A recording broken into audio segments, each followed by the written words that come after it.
Certamente o nosso coração está repleto de alegria por estar na presença do Senhor e nessa noite poder ouvir a sua poderosa voz.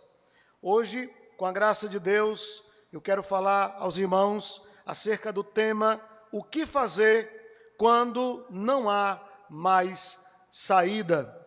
Para isso, eu convido os irmãos a abrirem as suas Bíblias comigo em 2 Crônicas, capítulo de número 20.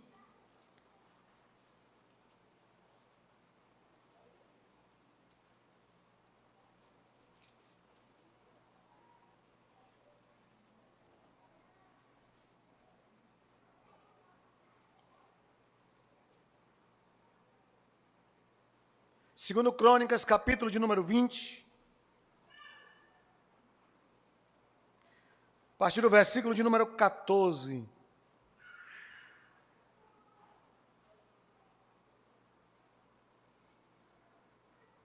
Amém? Então veio o Espírito do Senhor sobre Jaziel no meio da congregação, filho de Zacarias, filho de Benaía, filho de Jeiel, filho de Matanias, levita dos filhos de Asaf. E disse: Dai ouvidos todo Judá e vós, moradores de Jerusalém, e tu, ó rei Josafá, ao que vos diz o Senhor: não temais, nem vos assusteis por causa desta grande multidão, pois a peleja não é vossa, mas de Deus. Pai, muito obrigado pela tua palavra que é viva e é eficaz.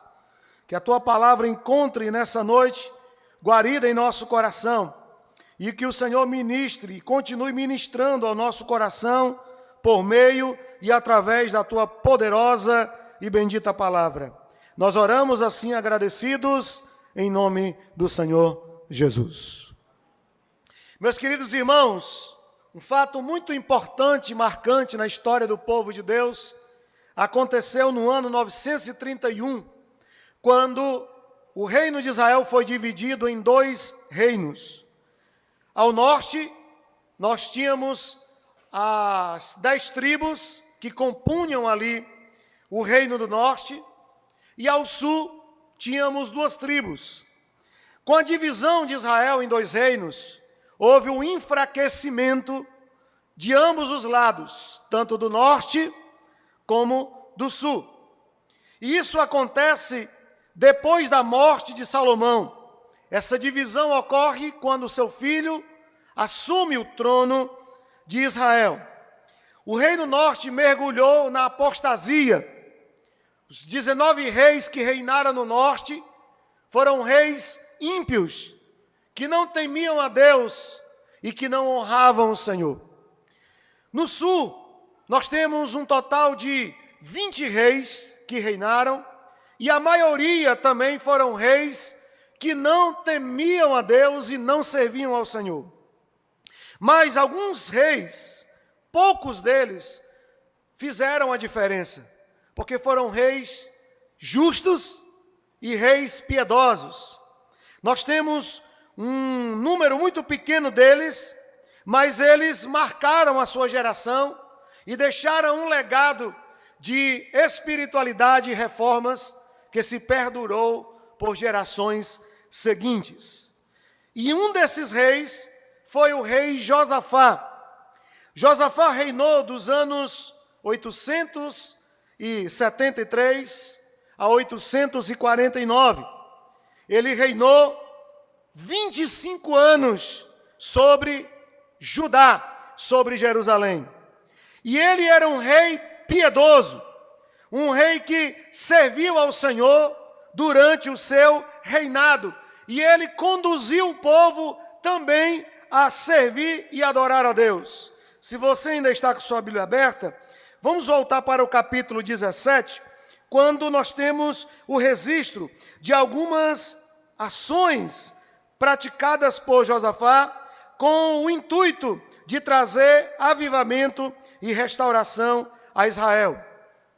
A partir do versículo 7 do capítulo 17, nós temos o registro de que no 3º ano do seu reinado, ele enviou os seus príncipes Aben-Rail, e Obadias, Zacarias, Natanael e Micaías, que eram profetas, estavam na cidade.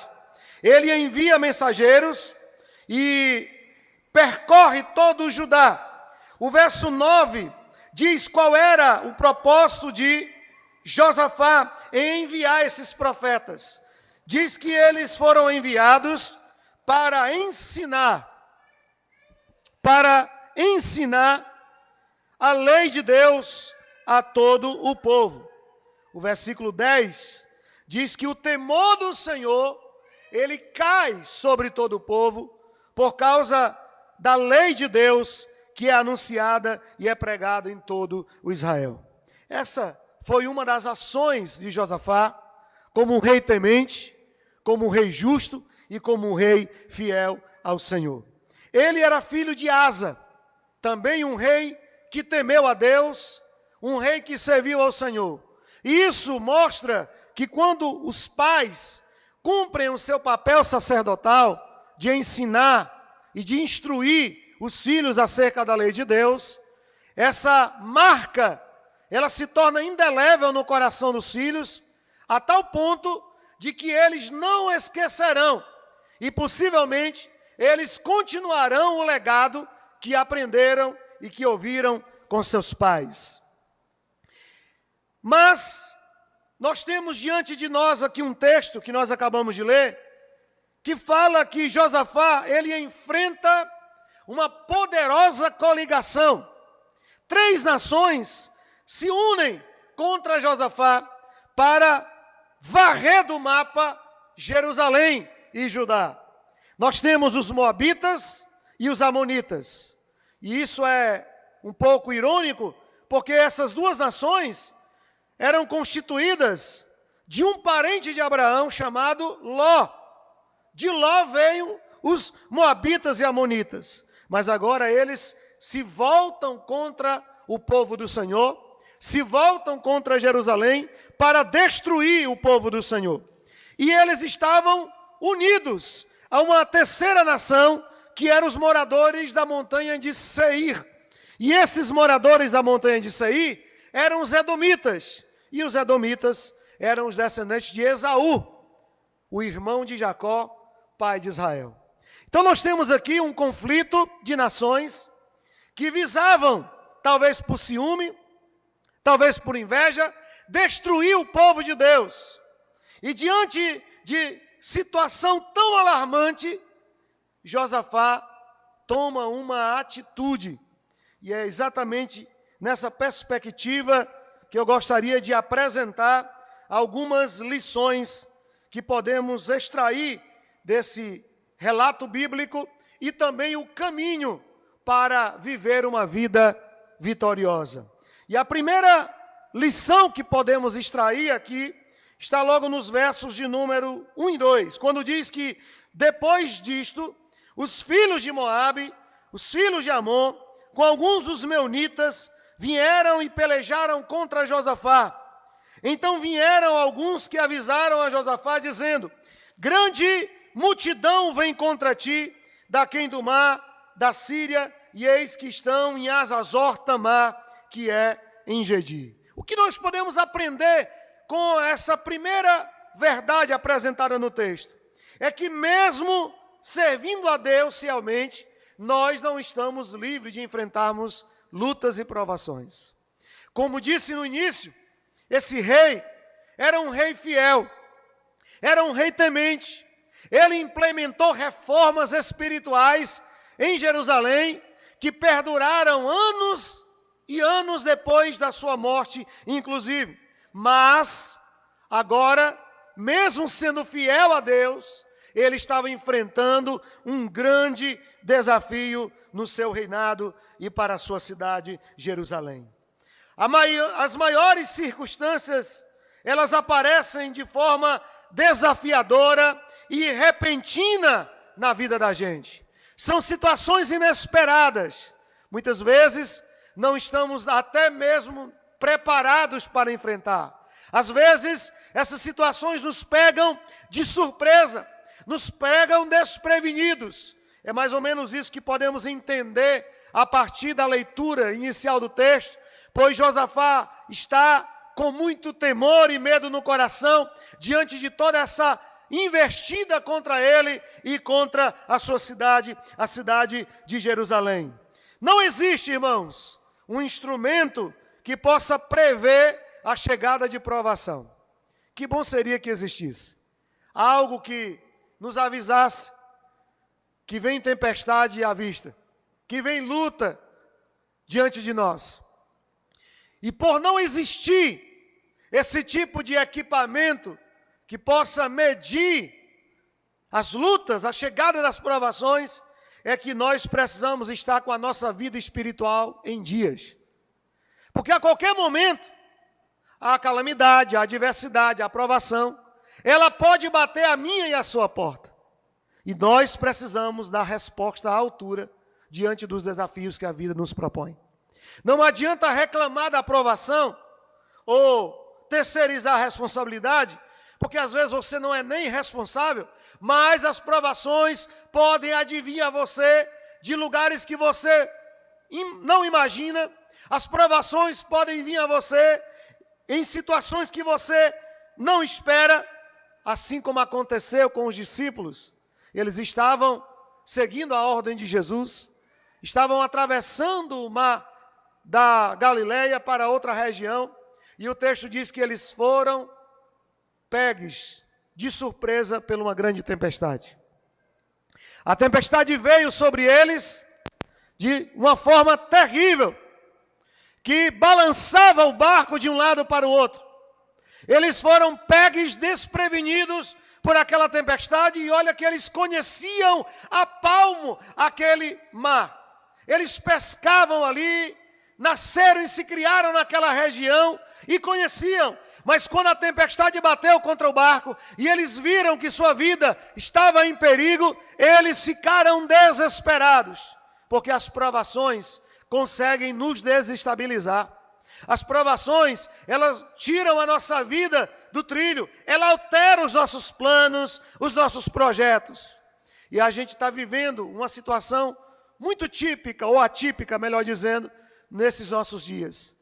Diante de uma pandemia que veio de forma inesperada e alterou projetos, alterou sonhos, fez com que muito do que nós havíamos planejado pudesse ficar na espera, porque se tornou impossível implementar esses projetos.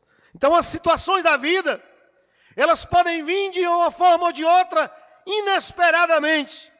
Por isso, nós precisamos estar preparados para qualquer situação que venha e que nos advenha na vida. Essa é a primeira lição que nós podemos extrair aqui dessa história. E a segunda lição é que a nossa reação, ela determina o resultado final da nossa história. O verso de 3 a 13, ele vai falar da atitude, da reação de Josafá diante desse desafio. Eu acredito, irmãos, que o que faz a diferença não é a aprovação em si, porque todos nós estamos sujeitos, como acabamos de ver. Sendo fiel a Deus ou não, não estamos livres de provação. Mas o que faz a diferença é como nós nos portamos diante das provações. Como nós reagimos diante das circunstâncias que nos advêm, que são contrárias a nós. Josafá, ele tomou duas atitudes e ele reagiu de duas maneiras aqui, quando ele soube desse exército que vinha contra ele. Primeiro, ele teve medo. O texto diz, o verso 3, que ele temeu, que ele foi tomado momentaneamente pelo medo. Meus queridos irmãos, o medo é natural à vida humana. O medo é uma resposta natural à vida.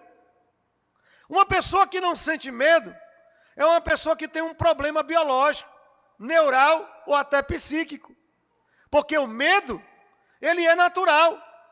E eu atrevo-me a dizer que o medo sob medida, ele é até necessário.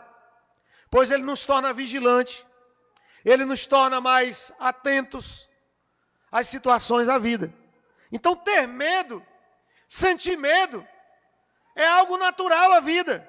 Porém, o medo sobremedida, um medo que domina você, um medo que paralisa você, um medo que faz com que você altere sua vida, esse medo, ele te levará à ruína. Ele trará males terríveis a você. O que vemos aqui é um homem que temia a Deus, respondendo como um homem a uma situação que ele não tinha como resolver. Ele teve medo. Mas o medo não paralisou Josafá. O medo não fez com que ele fugisse, com que ele desistisse da luta, porque tem gente que antes de lutar já foi derrotado, porque ele escolheu não lutar. Ele escolheu não ir à luta, porque ele acredita na derrota antes que ela venha. E às vezes a derrota não é uma opção, porque a Bíblia garante que em Cristo nós somos mais do que vencedores.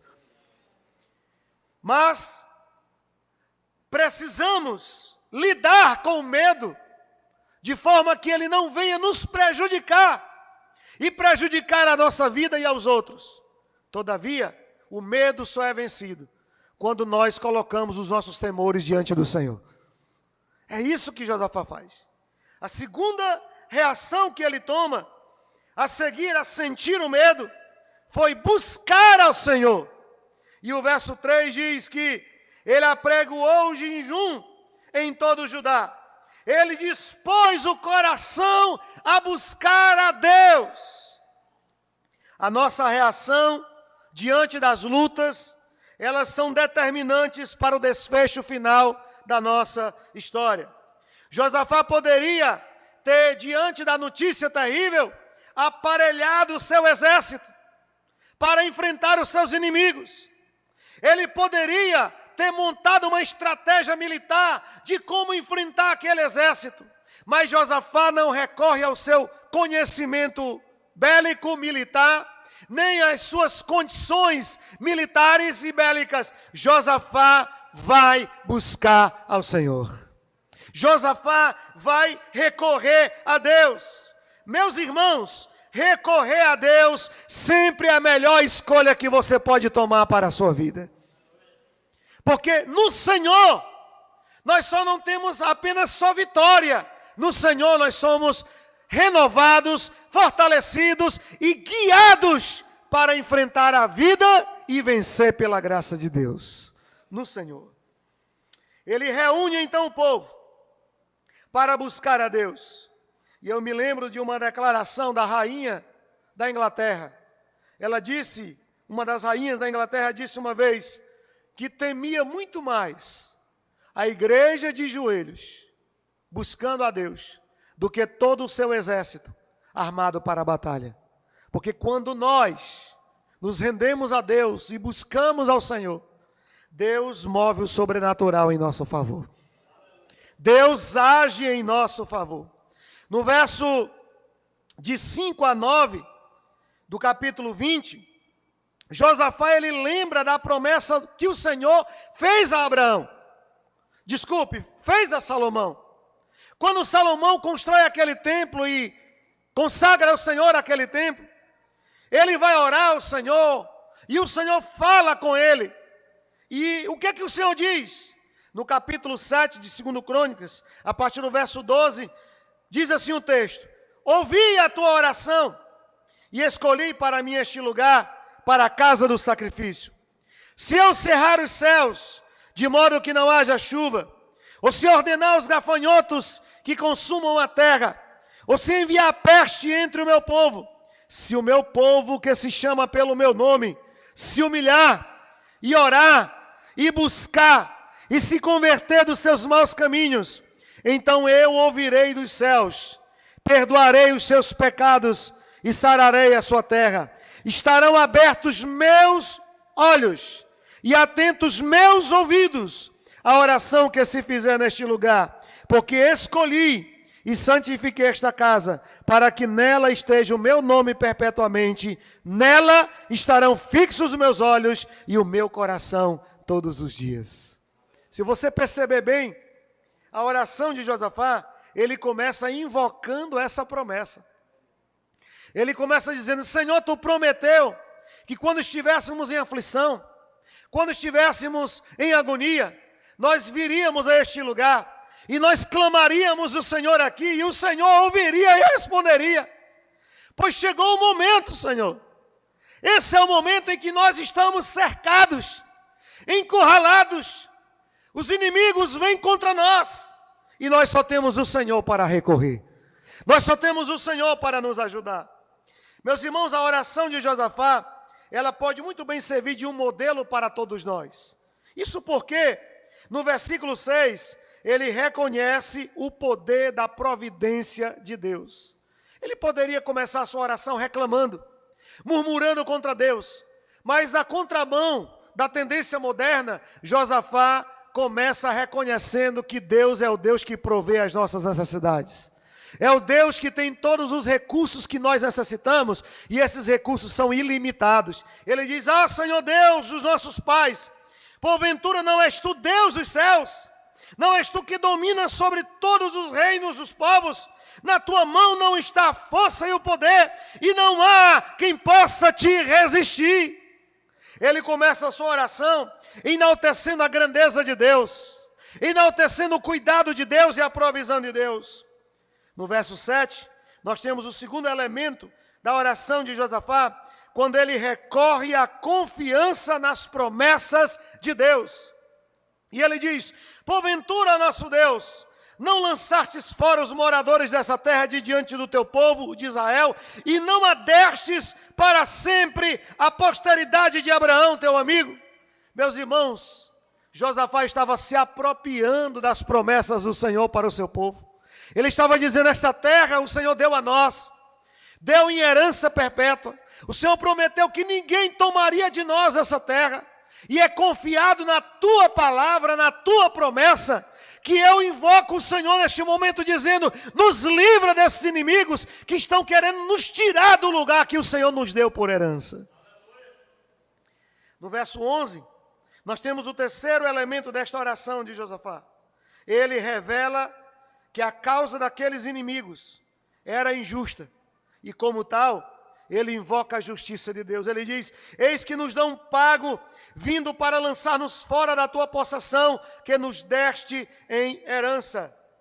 Por que Josafá diz isso? Porque quando os inimigos deles agora, os moabitas, amonitas e edomitas, eles precisaram, Israel os acudiu. Israel os acolheu, os protegeu. Quando os inimigos quiseram invadir esses povos, Israel foi em defesa. Mas agora, o pagamento que eles davam era se voltar contra o povo do Senhor. E Josafá, ele invoca aqui o Deus da justiça, o Deus que é justo. E ele diz: Senhor, haja com justiça, pleiteia a nossa causa com justiça, pois eles estão nos tratando de forma injusta. E no verso 12, mais uma vez, Josafá mostra fé e dependência em Deus. Ele diz: ah, nosso Deus, acaso não executarás o teu julgamento contra eles?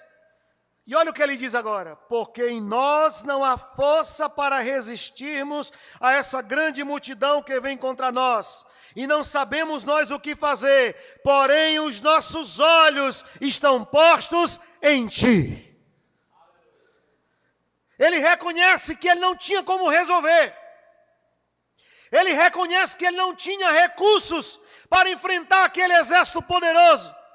Mas ele também reconhece que todas as necessidades que ele tinha, Deus poderia supri-las. Deus tinha o poder, Deus tinha autoridade para dar vitória ao seu povo diante daquela situação e daquela circunstância. Essa oração de Josafá nos remete à verdade de que diante das situações contrárias à vida, diante das adversidades, nós devemos buscar a Deus de todo o nosso coração. Nós temos então aqui uma terceira lição, e ela está dos versos 14 a 16. E essa lição diz respeito à verdade de que Deus sempre responde àqueles que clamam a Ele de todo o coração. Então veio o Espírito do Senhor no meio da congregação sobre Jaziel, filho de Zacarias, filho de Benaía, filho de Jeiel, filho de Matanias, levita dos filhos de Asaf, e disse: Dai ouvidos todo Judá, e vós moradores de Jerusalém, e tu, ó rei Josafá, ao que vos diz o Senhor: não temais, nem vos assusteis por causa desta grande multidão, pois a peleja não é vossa, mas de Deus. Amanhã descereis contra eles, eis que sobem pela ladeira de Ziz, encontrá-los-eis no fim do vale, defronte do deserto de Jeruel. Neste encontro não tereis de pelejar. Tomai posição, ficai parados e vede o salvamento que o Senhor vos dará, ó Judá e Jerusalém. Não temais, nem vos assusteis. Amanhã saí-lhes ao encontro, porque o Senhor é convosco. Perceba, os irmãos, a dinâmica aqui dessa história. Primeiro, o rei se encontra diante de um desafio que ele não tinha como resolver, que ele não tinha como superar. Segundo, ele decide recorrer a Deus, buscar a Deus. Mas agora, nós temos a resposta de Deus para a busca e para o clamor daquele povo naquele momento. Sabe o que nós podemos aprender com essa declaração? Em primeiro lugar, nós podemos aprender que quando buscamos a Deus, Ele se manifesta em nosso favor. O texto diz que o Espírito do Senhor veio sobre Jaziel no meio da congregação. Meus irmãos, nós não servimos a um Deus deísta, a um Deus que nos criou e nos abandonou à própria sorte. Nós não servimos a um Deus indiferente às nossas necessidades. Nós servimos a um Deus que se importa conosco, a um Deus que está atento a nós nos mínimos detalhes da nossa vida, a um Deus que se preocupa com você, que quer o melhor para você.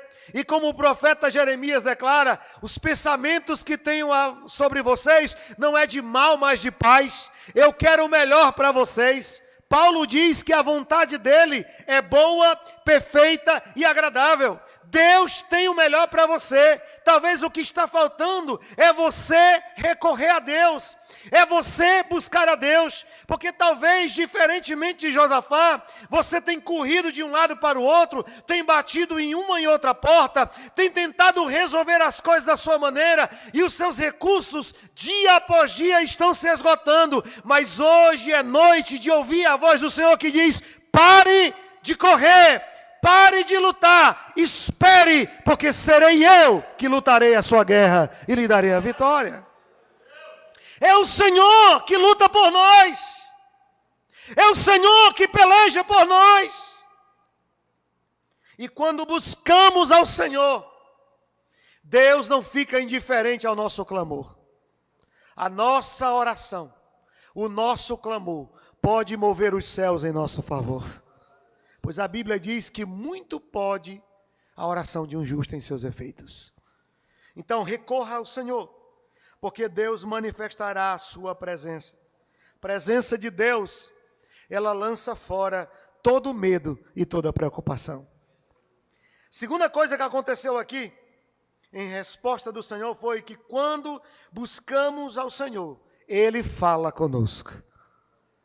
O verso 15 diz que o Senhor levanta o profeta e ele diz: dai ouvidos todo Judá, e vós moradores de Jerusalém, e você, rei Josafá, ao que vos diz o Senhor. Meus irmãos, não há nada mais precioso na vida do que ouvir a voz de Deus. Porque quando Deus fala, quando Deus manifesta a sua palavra, o nosso coração se enche de paz e de confiança. Se o temor tem tirado a sua paz, se o temor, se o medo tem tirado o seu sossego, você precisa parar para ouvir a voz de Deus. Por quê? Porque o salmista no Salmo 29, ele diz que a voz do Senhor é poderosa, a voz do Senhor é cheia de majestade, A voz do Senhor quebra os cedros. A voz do Senhor despede chamas de fogo. A voz do Senhor faz tremer o deserto. A voz do Senhor faz dar cria as costas, desnuda os bosques. Meus queridos, não existe medo e temor que resista ao falar de Deus. Não existe. Quando Deus fala, o nosso coração se enche de paz. A minha oração nessa noite é que Deus fale ao seu coração. E tem uma frase muito bacana do C.S. Lewis. Ele disse: eu li a Bíblia e a última página diz que vai ficar tudo bem. Essa é a certeza que nós temos que ter. Não importa as circunstâncias, não importa a realidade que você está vivendo, Deus está com você. E Ele fala ao seu coração, trazendo paz à sua vida. Uma outra coisa que acontece quando nós buscamos ao Senhor e Deus responde, é que quando buscamos, Deus encoraja-nos. A parte B do verso 15 diz: não temais, nem vos assusteis, por causa dessa grande multidão, pois a peleja não é de vocês, mas é de Deus. Deus diz para o povo: vocês não precisam temer. Por que vocês não precisam temer? Porque vocês não irão lutar, eu pelejarei por vocês. Eu lutarei as guerras de vocês. Meus irmãos, que verdade reveladora, que verdade reconfortante. Aquela que diz que quando nós não podemos mais lutar, é Deus que luta por nós. Quando nós não podemos mais nos pôr de pé para caminhar, Ele vem, nos coloca em seus braços e caminha conosco. Ele luta por nós. Talvez você entrou aqui nessa noite desanimado, ou você que está me ouvindo aqui na sua casa, ouvindo essa pregação, encontra-se desencorajado, desanimado. Quem sabe os dias não têm sido fáceis. Quem sabe a luta tem batido contra você, tem arrastado você, e você não tem visto e encontrado saída. Eu quero dizer que nessa noite o Senhor quer renovar a sua fé e sua esperança. Porque não é o fim, não acabou. Deus tem muito mais para fazer por você. Terceiro, quando buscamos a Deus, Deus nos encoraja. Mas quarto, quando buscamos a Deus, Ele nos dirige. O verso 16, o Senhor fala através do profeta dizendo: amanhã vocês irão descer contra eles. Eles sobem pela ladeira de Ziz. Deus diz onde eles estavam. Vocês irão encontrá-lo no final do vale, de frente do deserto de Jeruel. Deus dirige o povo, Deus diz o que eles deveriam fazer, por onde eles deveriam ir e onde eles deveriam seguir. Esse mesmo Deus que fala com Josafá e com o povo, foi o Deus que guiou o povo de Israel durante 40 anos no deserto. A Bíblia diz que durante o dia era a coluna de nuvem que cobria, protegia o povo do sol, mas também guiava o povo para não parar de caminhar. E durante a noite, aquela coluna de nuvem se transformava numa coluna de fogo e aquecia o povo no deserto frio, na noite fria do deserto, mas também guiava o povo. A Bíblia diz que o povo seguia a nuvem. E nem um único dia dos 40 anos do deserto, Deus não esteve à frente do seu povo. Meus irmãos, o problema não é que Deus não está na nossa frente, é que nós tomamos a frente de Deus muitas vezes, é que nós não consideramos a direção de Deus, é que nós agimos por vontade própria, por decisão própria, tomamos decisões sem consultar a Deus, mas quando nós buscamos a Deus e damos ouvido à sua voz, Ele nos dirige por caminhos de justiça, por veredas de justiça. E Ele nos livra do vale da sombra da morte. É isso que acontece quando nós buscamos ao Senhor. A quarta e última lição que podemos extrair dessa passagem bíblica é que há poder na adoração. A verdadeira adoração, ela em primeiro lugar renova a nossa fé. Os versos 19 e 20 diz que dispuseram-se os levitas dos filhos de Coate, de Corá, para louvar ao Senhor, Deus de Israel, em voz alta. E pela manhã cedo se levantaram e saíram ao deserto. E ao saírem, pôs-se Josafá em pé e disse: ouvi-me, ó Judá, e vós moradores de Jerusalém, crede no Senhor vosso Deus, e estareis seguros. Crede nos seus profetas e prosperareis. É uma atitude bem diferente daquele rei que começa o texto com medo, que começa o texto preocupado, porque vinha aquela multidão contra ele, e ele não tinha como livrar o povo e guardar. Mas agora, depois que Deus manifesta a sua presença, e o coração de Josafá está cheio de confiança, o povo se move para adorar o Senhor. E quando o povo começa a adorar, sabe o que acontece? Deus restaura a fé e a confiança do povo no Senhor. A Bíblia diz que o povo se levanta, que o povo se põe de pé e começa a adorar em voz alta, e começa a cantar em voz alta, e começa a exaltar ao Senhor. O rei se levanta e diz: creiam no Senhor, creiam na sua palavra, Deus já falou e Ele vai cumprir a sua palavra. Quando adoramos, a nossa fé é renovada. Quando adoramos, Deus revela-se em meio às provações. É isso que está no verso 21. Aconselhou-se com todo o povo e ordenou cantores para o Senhor, que vestidos de ornamentos sagrados e marchando à frente do exército, louvassem a Deus, dizendo: rendei graças ao Senhor, porque a sua misericórdia dura para sempre. Quem vai na frente do exército? Quem é que vai à frente do pelotão? Não é os soldados mais valentes. Quem vai à frente do exército são os cantores. Você já viu isso? Em uma guerra, um general mandar primeiro os cantores na frente, para depois mandar os soldados. Mas foi isso que aconteceu aqui. Quem foi à frente foram os cantores, louvando e adorando ao Senhor. E enquanto eles louvavam e adoravam a Deus, sabe o que é que acontece, irmãos? Acontece o que está no verso de número 22. Tendo eles começado a cantar e a louvar, Deus pôs emboscada contra os filhos de Amon e de Moabe e dos da montanha de Seir, que vieram contra Judá e foram desbaratados. Sabe o que é que acontece quando você adora? Quando você adora, Deus move o sobrenatural. Quando você adora, a sua fé é renovada. A luta pode não passar, e o problema não é a luta que está grande, é a sua fé que está pequena. Você está há tanto tempo lutando, que chega um momento que a gente cansa, chega um momento que a gente desanima. E esse é o momento de buscar ao Senhor. Mas não é reclamando, é adorando. Porque quando você começar a adorar, Deus vai renovar a sua fé. E a luta pode até continuar a mesma, mas a sua fé será renovada para você lutar até o dia da vitória do Senhor.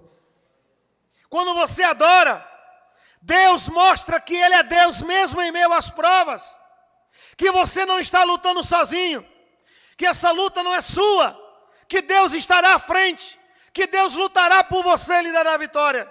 Quando você adora, Deus move o sobrenatural. E aquilo que parecia impossível, e aquilo que parecia improvável, é exatamente o que acontece.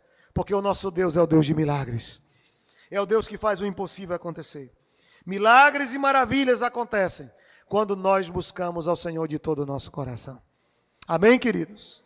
Eu queria concluir convidando você a adorar o Senhor. E nesse momento, eu queria dizer que essa história, ela se resume em alguns episódios. Primeiro, nós temos do verso 1 ao 5 o perigo. Os inimigos vinham. Do verso 6 ao 12, nós temos a prece. O rei busca a Deus. Do verso 13 ao 17, nós temos a promessa do Senhor. Vocês não irão lutar, eu pelejarei por vocês. Do verso 18 ao 21, nós temos a resposta do povo, a prostração. O povo se rende diante de Deus em adoração.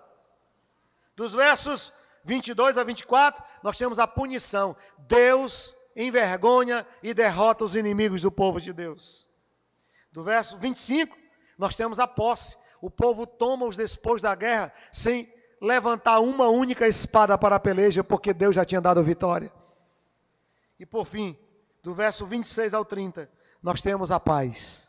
A Bíblia diz que ninguém mais, naquela região, ousou vir contra o rei Josafá, porque temeu o Deus de Israel. Aprendeu que o nosso Deus, que o Deus do seu povo, é o Deus que livra, é o Deus que guarda, e é o Deus que protege o seu povo. Amém, queridos?